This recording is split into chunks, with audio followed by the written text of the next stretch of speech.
Ага, вот. Можно начинать.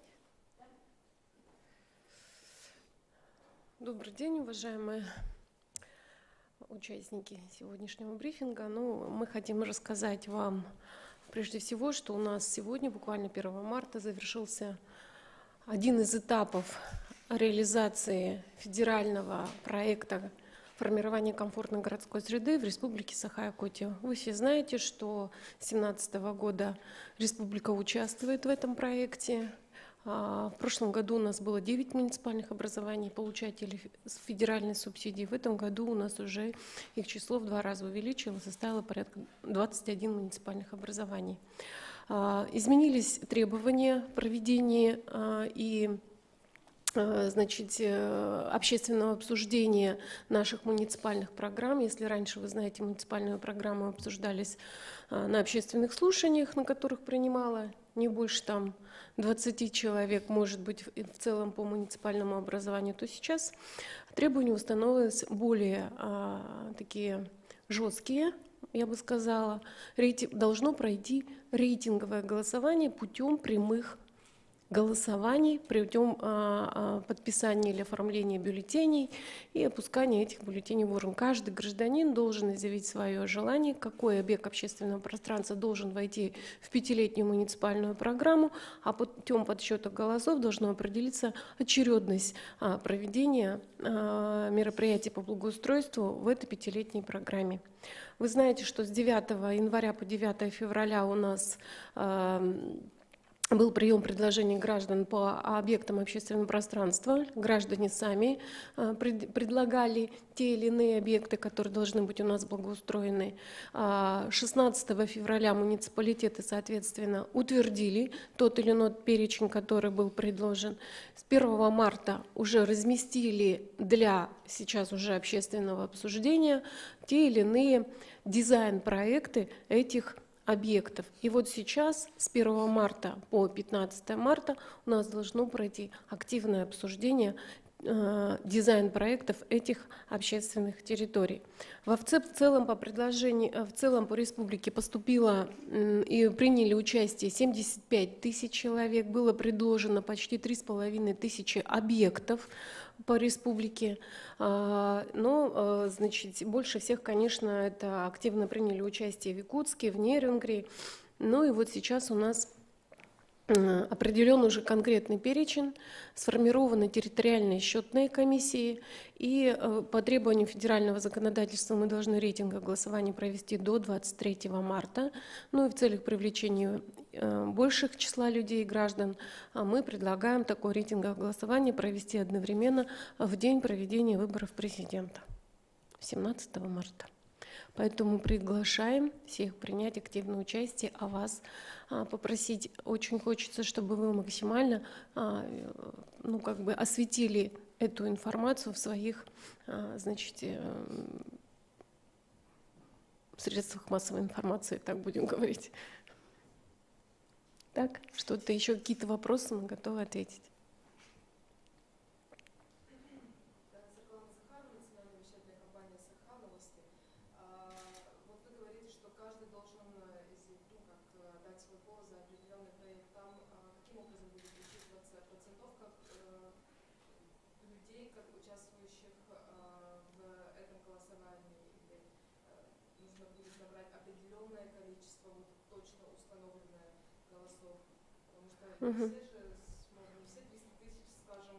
Избирателей. От набравших наибольшее количество объект прямым подсчетом, тот и набирает наибольшее число, и он попадает в первую очередь. Объект, набравший 2 место, он попадает уже в 2019 год, и так далее по уменьшению.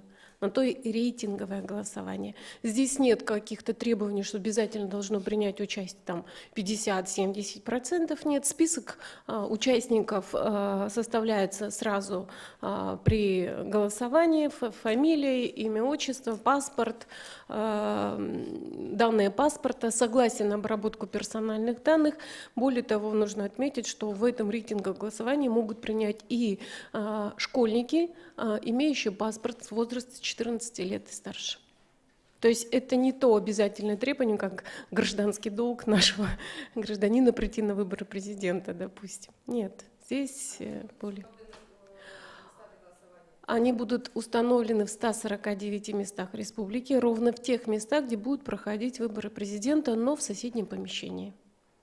Не одновременно.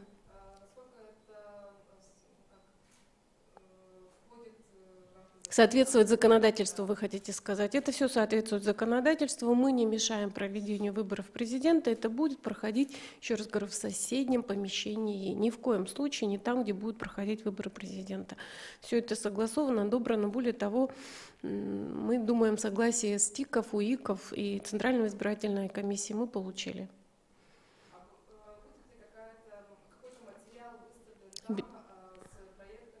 Обязательно. Нет, обязательно. Вот более того, мы сейчас говорим о том, что все эти проекты во всех 5 городах республики размещены на сайтах, размещены в средствах массовой информации. И эти дизайн-проекты в виде стендов, ну там не менее формата А3, должны быть размещены в местах проведения голосования. Более того, мы призываем, чтобы волонтеры, эксперты профессионально могли прокомментировать тот или иной объект во время проведения этого голосования.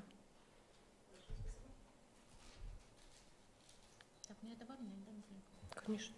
Да, по городу Якутску у нас на 94 избирательных участках будут организованы специальные места для рейтингового голосования. То есть это, как Наталья Николаевна сказала, будет в отдельном помещении, ну, на тех же значит, участках.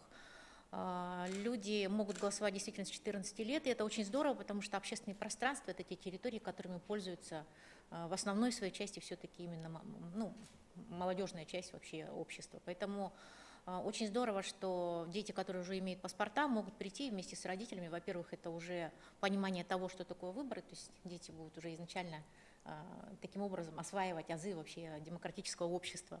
И плюс то, что они смогут выбрать именно те территории, которые устраивают больше вот эту часть населения, это очень здорово. Потому что, например, в городе Якутске из 116 территорий, которые были предложены на первом этапе, значит, общественная комиссия отобрала 8 территорий, 8 общественных пространств. И во всех в них, вот, я бы уже тут как эксперт хотела выступить, конечно, хочется, чтобы территории, которые мы будем делать в первую очередь в 2018 году, она была направлена больше на такую активную часть нашего общества, на молодежь, на детей. И поэтому призываем всех очень активно принять участие, потому что именно от каждого жителя города Якутска зависит вообще, какую территорию мы возьмем в этом году в работу. На самом деле планы очень серьезные. Что значит за 1 год реализовать проект? Во-первых, проект должен быть практически готов уже к реализации. Вот. Поэтому, к сожалению, сроки очень ограничены, и то, что Минстрой России методические рекомендации нам направлял, они практически были бы невыполнимы, если бы муниципальные образования не были так или иначе готовы к реализации этих проектов. Национальный приоритетный проект стартовал еще в прошлом году, и понятно, что те города, которые оказались наиболее подготовленными, именно в них наибольшее количество работы проведено, и именно там, получается, наиболее качественные общественные пространства. Вот. Что касается города Якутска, я бы хотела отметить, что город Якутск уже не первый год ведет работу в этом направлении, и благодаря этому мы в прошлом году начали работы, например, по обустройству таких серьезных общественных пространств, как бульвар Учителя, озеро Талое. Многие жители города видят начало работ. К сожалению, возникают разные форс-мажорные обстоятельства, в том числе вот по бульвару Учителя в прошлом году нашли археологические раскопки. Поэтому очень хочется, чтобы в этом году эта работа была завершена, и уже именно от жителей зависит, выберут ли они эту территорию еще раз на то, чтобы второй этап начинать реализовывать. Вот. 8 территорий у нас попали, понятно, территории, которые, может быть, не очень еще готовы к реализации, например, сквер молодежи в автодорожном округе. Да, очень много людей инициировало этот проект, очень много предложений поступило, однако по данной территории у нас имеется только лишь дизайн-проект, и если, например, вдруг сейчас большинство жителей встанет, будет очень трудно начинать реализовывать эту территорию. Вот. Поэтому я хотела бы сегодня вкратце остановиться на той территории, которую я как главный архитектор, и как эксперт. У нас в голосовании будут принимать участие, как Наталья Николаевна сказала, эксперты. Это дизайнеры, художники, архитекторы, те, которые будут сейчас вот в эти дни много объяснять людям, на какой из проектов обратить внимание, какой проект заслуживает внимания, какой проект является наиболее качественным и действительно улучшит наш город, и какой проект вообще готов сегодня к реализации. Вот. Один из таких проектов – это площадь Ворота Якутска. Можно там картину? Да, вот сейчас вот анимация как раз идет. Этот проект еще был разработан в 2012 году и выиграл гран-при Международного архитектурного фестиваля «Зодчество» в Москве.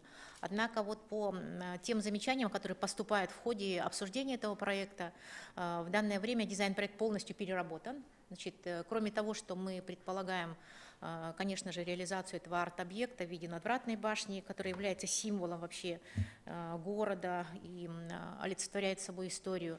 Здесь очень большая работа проведена в части того, что площадь будет обустраиваться именно больше для активной молодежи.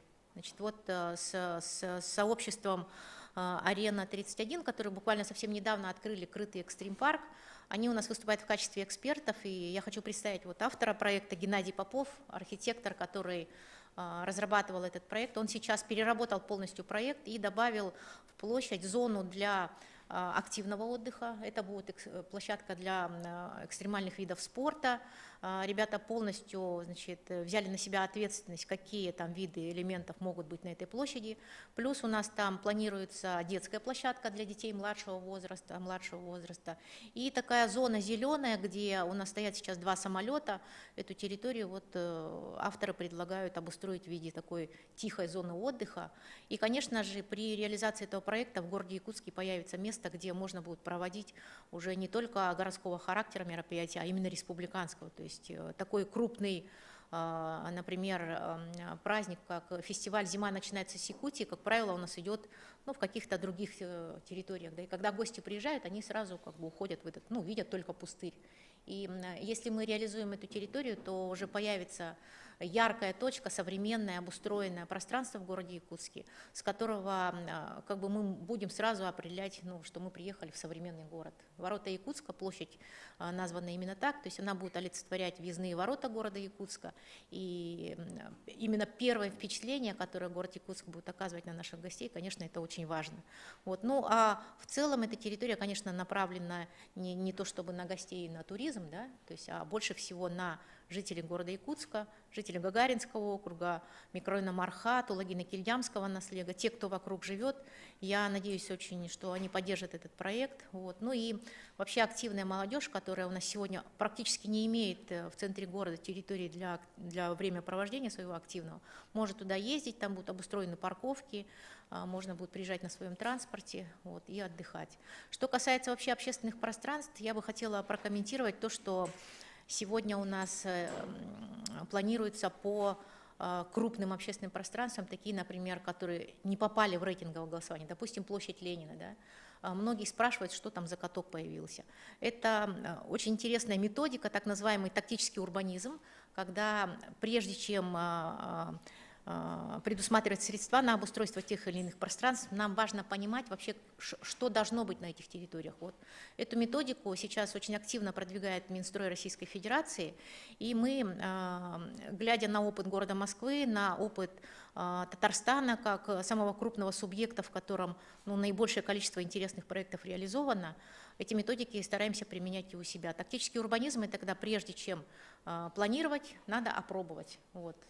Первый проект такой сейчас молодежь тоже инициировала, это обустройство катка, где-то на месяц-полтора всего. Там появится небольшой павильон, возможно, прокат коньков, может быть, там, я не знаю, какие-то функционал, который позволит вести эту деятельность. И в летнее время мы также планируем и с Министерством молодежи, и с Службой эксплуатации и технического обеспечения правительства Республики Саха-Якутия, окружная администрация планирует делать такие тоже пробные, тестовые какие-то вещи, связанные с функционалом площади Ленина. Кроме того, мы планируем такие же мероприятия по Комсомольской площади, потому что сейчас пока средств нету, но этим надо заниматься и понимать вообще, как развивать эти территории. И плюс третья территория, на которую сейчас мы обратили внимание, это территория по улице Курашова, где находится пустырь. Многие спрашивают, что там должно быть. Значит, раньше республика там планировала аллею славы. Сегодня Фонд будущих поколений инициировал и получил разрешение у правительства республики обустроить там сквер будущих поколений. Вот. У них уже есть средства в этом году, поэтому буквально в самые кратчайшие сроки уже будет запущено тоже интересное очень мероприятие по сбору предложений по обустройству этой территории.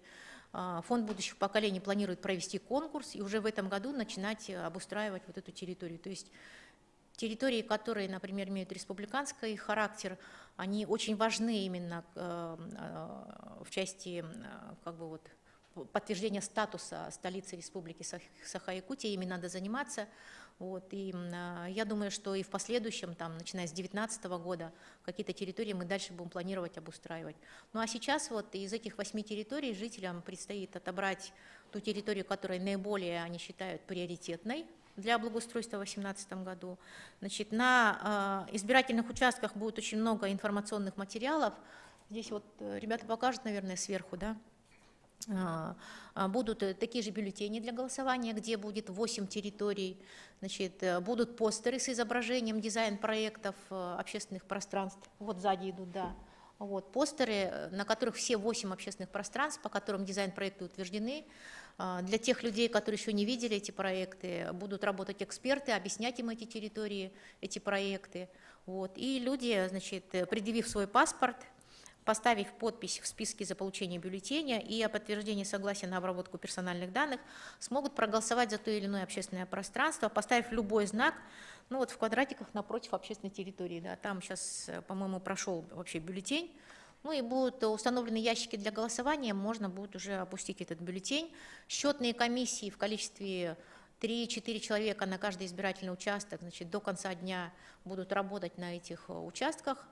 И уже к концу дня мы получим информацию, какая же территория общественная набрала наибольшее количество голосов от наших жителей. Еще раз хочу подчеркнуть, что голосовать имеют право все жители города Якутска, начиная с 14 лет, то есть те, кто имеют паспорта. Вот у меня вкратце все, если вопросы.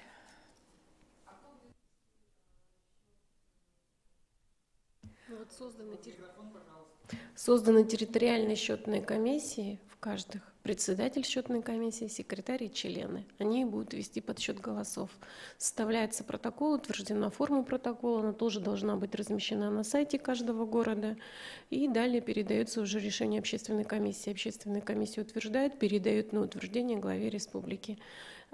И по протоколу победитель включается в муниципальную программу. И уже муниципальная программа у нас должна быть утверждена не позднее 25 марта, да, этого года. Но мы рекомендуем 25 марта утвердить муниципальную программу уже. По итогам вот этого обсуждения и рейтингового голосования. А где можно будет увидеть все результаты? Они должны быть размещены на сайте, все протоколы общественных комиссий на сайте города. Обязательно. В каждом муниципальном образовании есть уже отдельный раздел «Комфортная городская среда», и где размещены все эти проекты, в том числе, и все протоколы общественной комиссии. В каждом муниципальном образовании созданы общественные комиссии по проведению, по реализации этого проекта. Поэтому все под их четким руководством. Есть еще какие-то вопросы? Все, вопросов нет?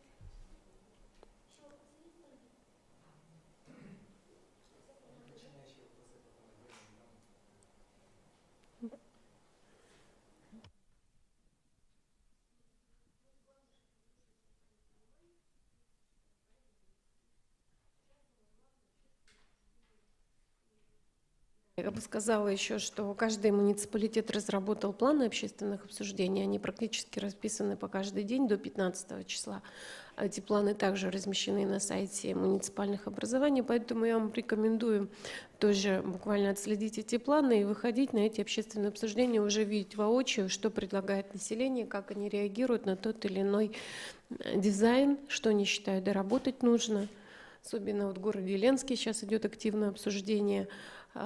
Площадь Ленина переносить памятник Ленину или вообще его убирать, или еще как-то. Ну, то есть тут тоже очень серьезные такие идут общественные обсуждения. Вот предлагаю тоже, может быть, выйти в том числе и на город Ленск.